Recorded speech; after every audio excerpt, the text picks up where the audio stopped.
Let's get to the 12th Semiosis 101 episode on general Peircean semiotic theory for illustrators and designers.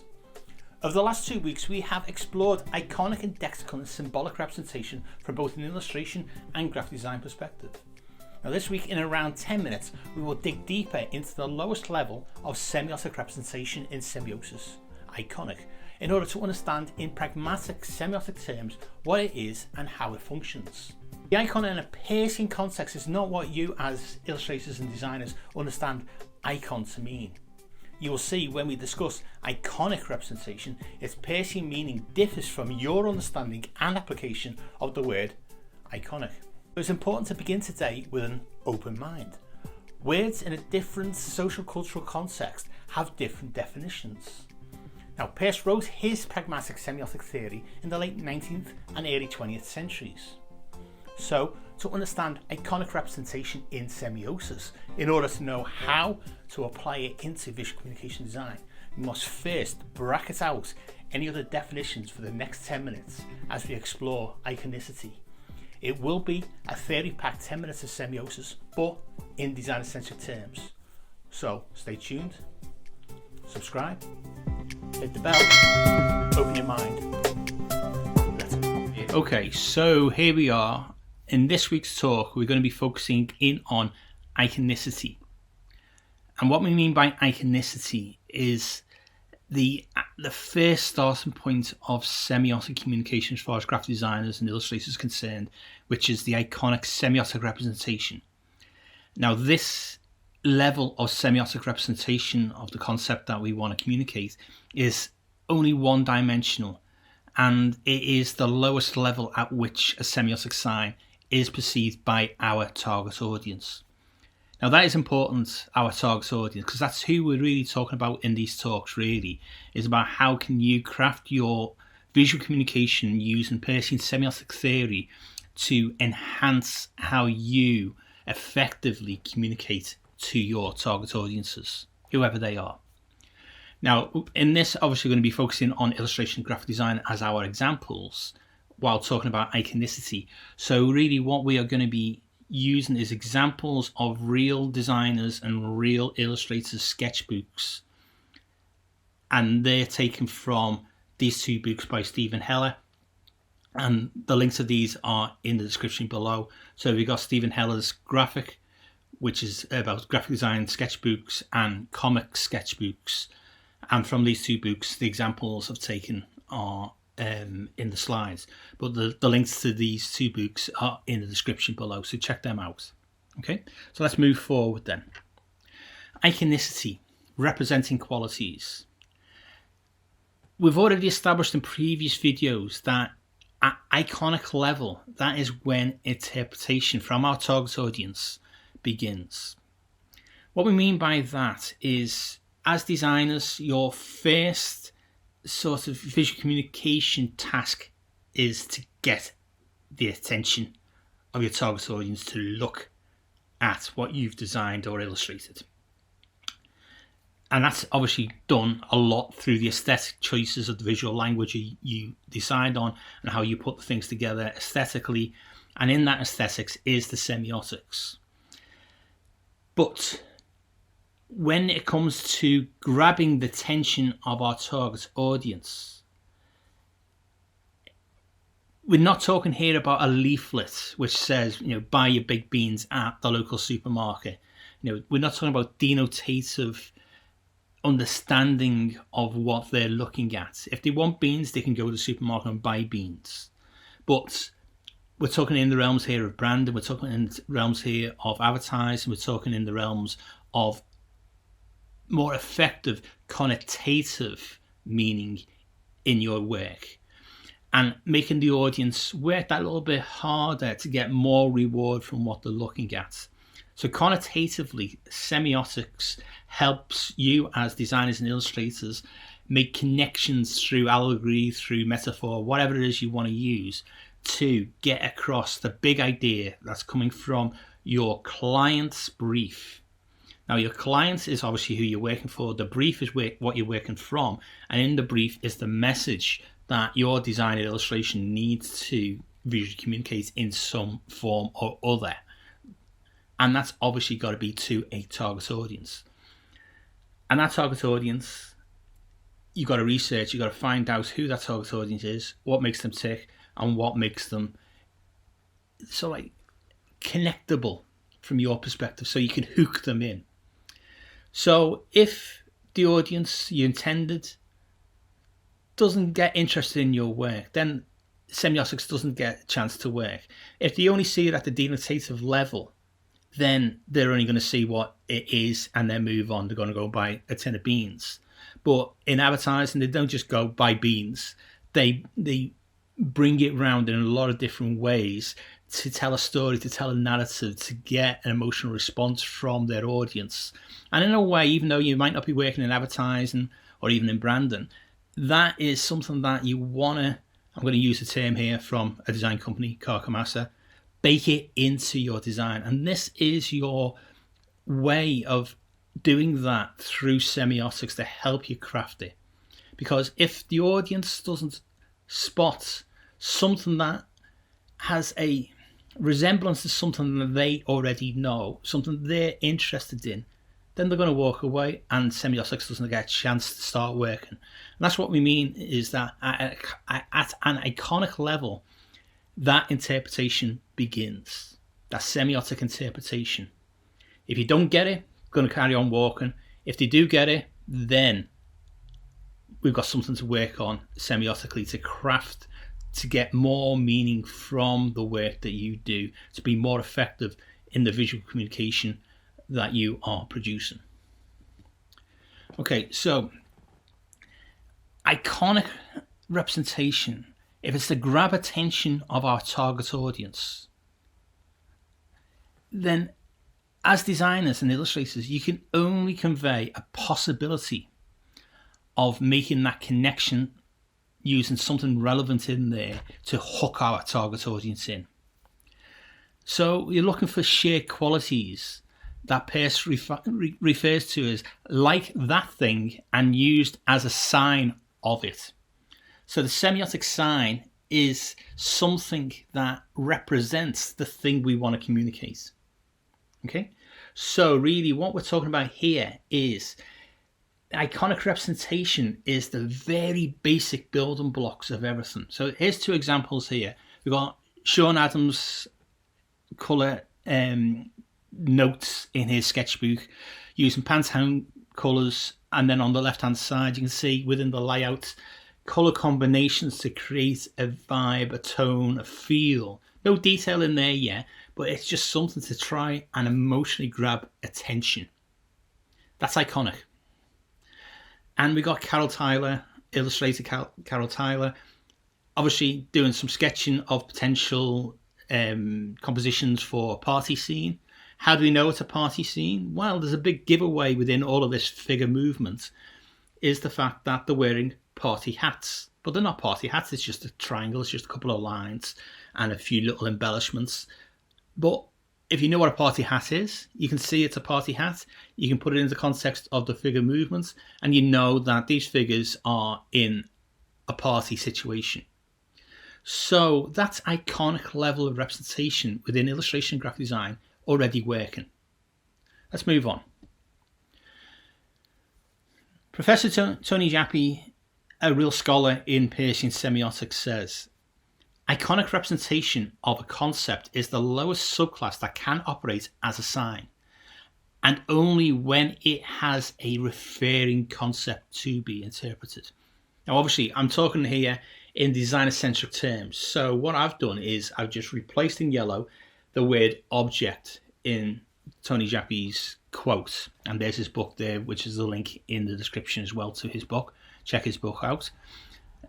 So in that, what we're talking about here is for something iconic to work, it's got to be related to the message, the meaning of which you want to visually communicate to our target audience. Again, that determination flow, concept, object, those two things are the same. Representation, representation are the same. And interpretant and interpretation are that sort of like pairing of designer-centric terms and Peircean terms together. Okay, so what we're talking about here is obviously the concept and how the concept is represented. There's no point in representing the concept using things that our target audience have no connection to whatsoever. What do we mean by that? Okay, let's just look at these examples here from Joseph Lambert. So we can see in his sketchbook there's typographical layouts using just shapes, but let's just focus in on like these pen shapes at the bottom, the writing and drawing implements at the bottom. We can see a square, okay, but they're just like lines forming what we perceive as a square. So if we've seen a square, we know when we see something like that, even though they're not right angles, it's referring to a square. So iconically it's working. But then we see all these red shapes all working in blocks of colour of red, and the negative space. So we're talking about here the figure and ground, Gestalt theory, figure and ground. The negative space forces our eye into the shape of the red blobs, which, if you know what a fountain pen looks like, the second one along starts to look like a fountain pen. The fourth one along, if you look at the fourth one along and you know what a brush pen looks like, then all of a sudden that starts to make a connection to us going, that's a brush pen. And the other two are maybe markers of some form or other, or even crayons. It's still very, very rough drawings that he's still only trying to work out what these things are. But iconically, we can start to see just these shapes and colours all of a sudden, and the negative shapes as well, all of a sudden communicating something to us that we know we've experienced. We've experienced pens. We've experienced crayons. Even if you don't know what each of them are, you can at least get to the point of they are writing or drawing implements. All of a sudden, these just few marks of red on paper all of a sudden start to represent things that we know. Iconic representation. We know it relates back to drawing implements.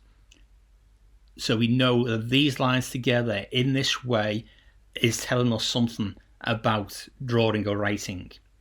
If we didn't know what these shapes were, we wouldn't make the semiotic connection, and they would just still be blobs as far as we're concerned. We wouldn't be able to interpret what they were. Let's move forward again. Tony Jappi. Iconic representation can only relate to a concept by qualities as it resembles a concept through the association of shared qualities, whether that concept exists or not. Okay, let's unpack that again. Iconic representation can only relate to a concept by qualities.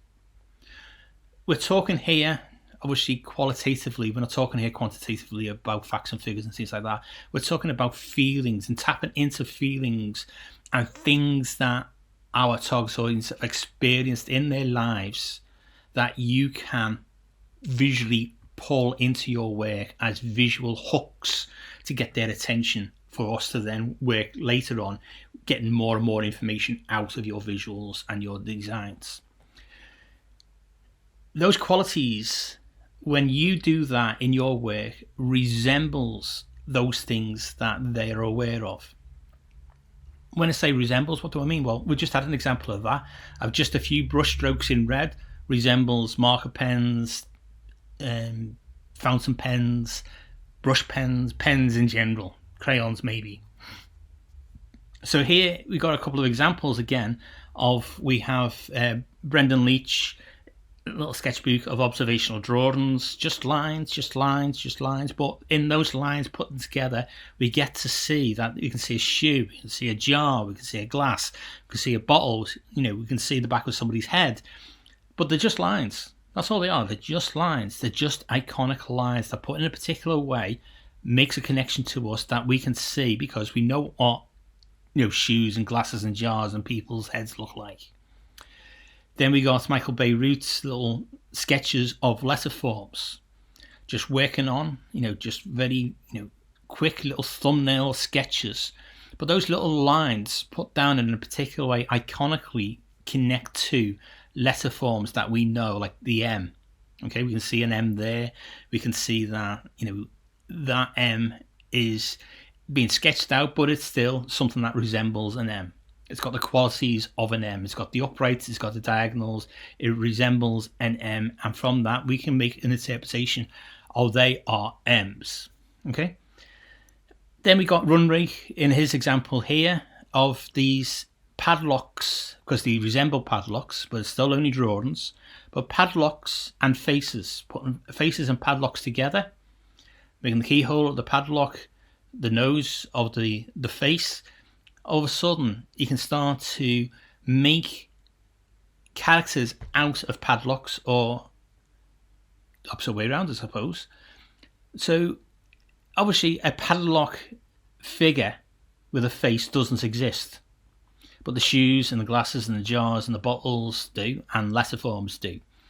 So, iconic representation isn't just of things that are in existence. They are things that we know that when we put things together, juxtapose different things together, all of a sudden new meanings happen. And that goes right back to the dawn of humankind. We've had this ability for abstract thinking, and semiotic theory, Peircean semiotic theory, just builds on that innate humanness of being able to spot patterns with Gestalt, and from that to actually start applying those patterns in a particular way as a sign for something else, a bigger idea, a bigger concept, that you're not denotatively saying, right, this is this.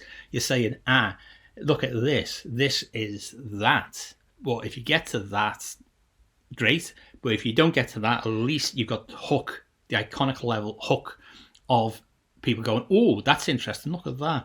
There's a figure there with a padlock head.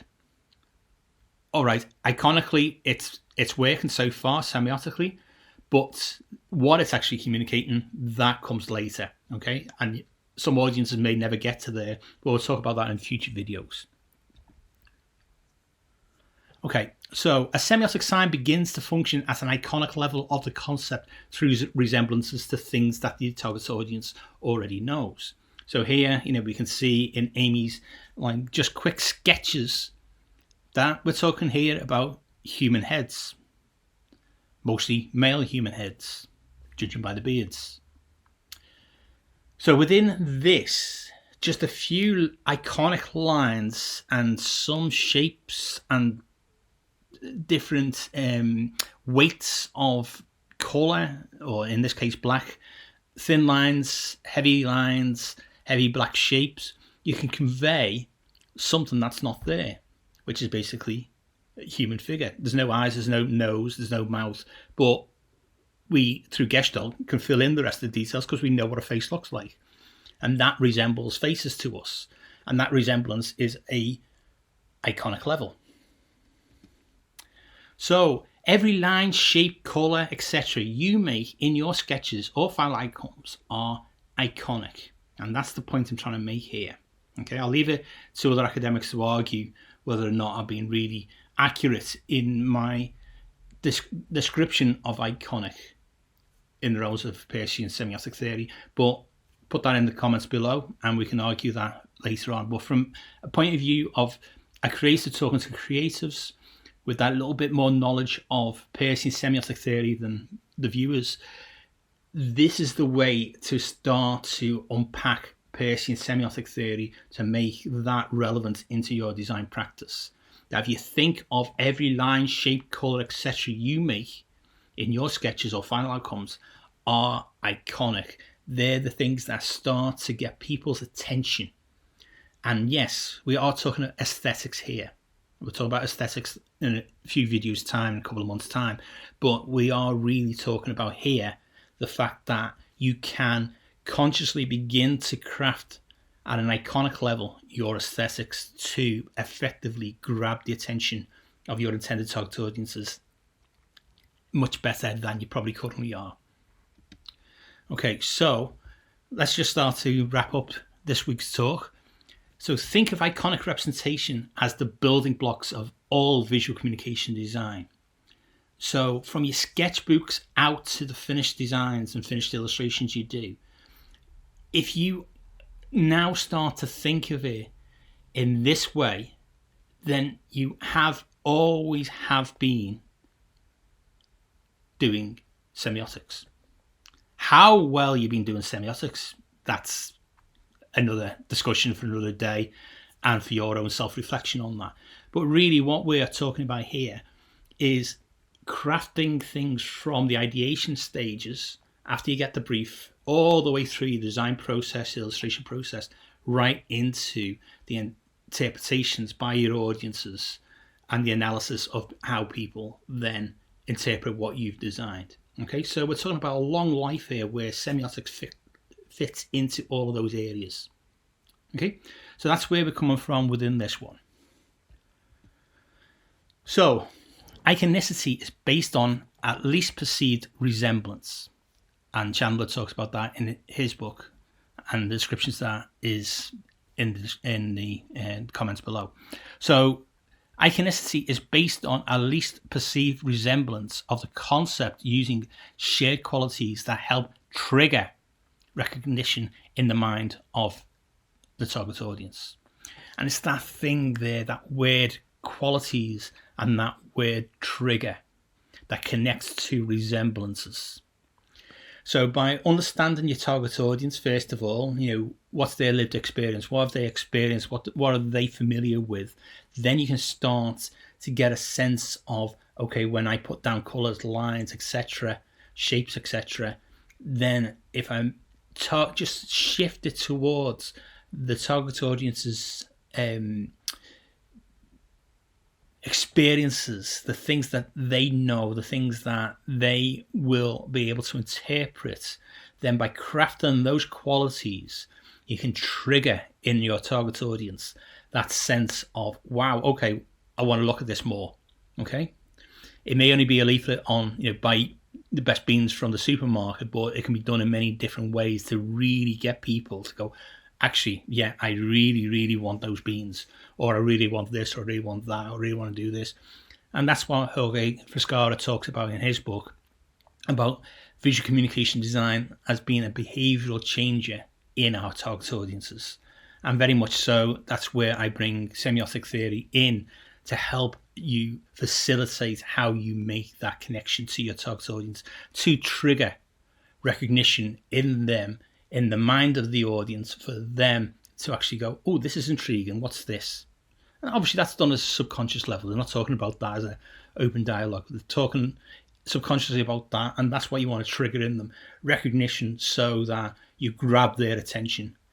And there's going to be a video in a couple of months' time on reducing visual noise to help that trigger recognition come forward. So click the bell, click subscribe, and ensure that you're aware of that video when it comes live.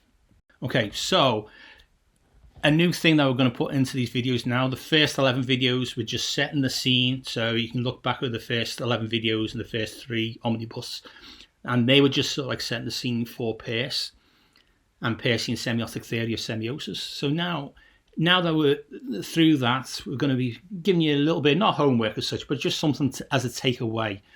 So this week's bite-sized piece of applicable semiotic knowledge is that during your ideation, in your sketching of ideas, consider as you sketch, can someone else understand your sketched ideas? Okay, so you're sketching them, and I say this all the time with students, they're very shy of drawing because they think they have to be Leonardo da Vinci, but they're not. You just have to have a good sense of iconic crafting of initial sketched ideas to get that recognition in somebody else. So obviously it's in you, but also somebody else seeing what you're sketching can go, okay, I can see what you're trying to do there. Okay, that can just be within a design team, can be within your student body, around your table, but that ultimately has to then link to your target audience. So can you ensure your sketches resemble things that your target audience already knows? That's the next level of that. So we all do the first bit. We all sketch ideas out. And in that sketching of the ideas, we are trying to make sense of the things that are in our head and get it down our hand, through our fingers, through our pens and pencils onto paper, and get it out there so we can start to work on that. And I want to encourage everybody to still do that, okay? Preferably on paper rather than digitally. But once you got that initial phase down, look over it and go, okay, my target audience is this. They have experienced this, and they've got triggers here, there, and there. How can I shape the colours? How can I choose the colours? How can I choose the lines to resemble more the things that they know? So by doing that at the crafting stage, as you're developing your ideas, then you're hard baking in, again, using Karkamas's technique. So there you go, Sanjay, got that in there. You can, by carefully considering the iconic crafting, that's what I'm talking about here, the iconic crafting of your visual language from a very early sketching stage, you can help to start to enhance how your final designs will make better connections to your target audience.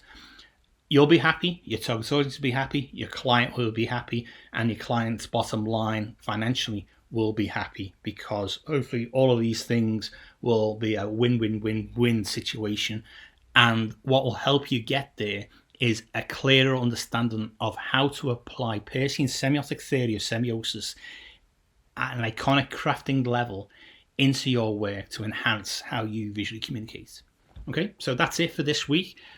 Come back again next week where we're moving it up one level to indexical, and we're going to look at indexical in as much detail as we've done here, and then move that in the next week after that up to symbolic again. Okay, so remember, subscribe, hit the bell, leave a comment below, and that's it for this week. So that was our 10 minutes of Peircean Semiosis 101 for this week. We now see that when we discuss iconic representation in pragmatic semiotics, we are talking about shared qualities with things we know or recognise. The semiotic power of iconicity in visual communication is that the visual resemblance to something, or more importantly, your audience know, kickstarts the semiotic sign. Remember, Peirce says nothing is a semiotic sign unless it is interpreted as a sign. It is at the iconic level that this interpretation begins. Think of iconic representation as the building blocks of all visual communication design. Every line, shape, colour, etc. you make, whether in your sketches or final outcomes, are essentially iconic. In previous week's videos, we saw how in illustration and graphic design, complex visually communicated meaning grows from the foundations of iconic representation. Iconic representation can be embedded and nested, interacting with each other to build meaning with the audience through familiarity. Sometimes that audience's interpretation never goes beyond iconic resemblance to something familiar. But from iconic, we can semiotically manipulate our creative work to point the audience towards existing things. That will be our focus next week when we examine indexical representation. I hope as creatives you agree that Peirce's semiotic theory of semiosis offers a lot of rich pickings to enhance our visual communication skills. There will be another video next week, so come back again. Hi, if you've watched these videos before, you probably know by now I'm Dave Wood, a design educator and researcher, a published design author, and I've worked commercially as both a freelance illustrator and graphic designer. The guy behind the theory, Charles Sanders Peirce, was a philosopher, a mathematician, and a theorist, but he wasn't a creative. Each week on this Scouse-Scot Semiosis 101 YouTube channel, I'll post at least one 10-minute explainer video on an aspect of Peirce's pragmatic semiotic theory. Each free Semiosis 101 10-minute video will use designer-centric terms instead of theoretical language so that illustrators and graphic designers can understand and follow. Each video will feature a take-home piece of applicable semiotic theory, and they do interconnect to build up your understanding of semiosis. But this channel is not a course in semiotics per se. Instead, each video is a bite-sized illustrated piece of new knowledge on sign action, or semiosis as Peirce names it.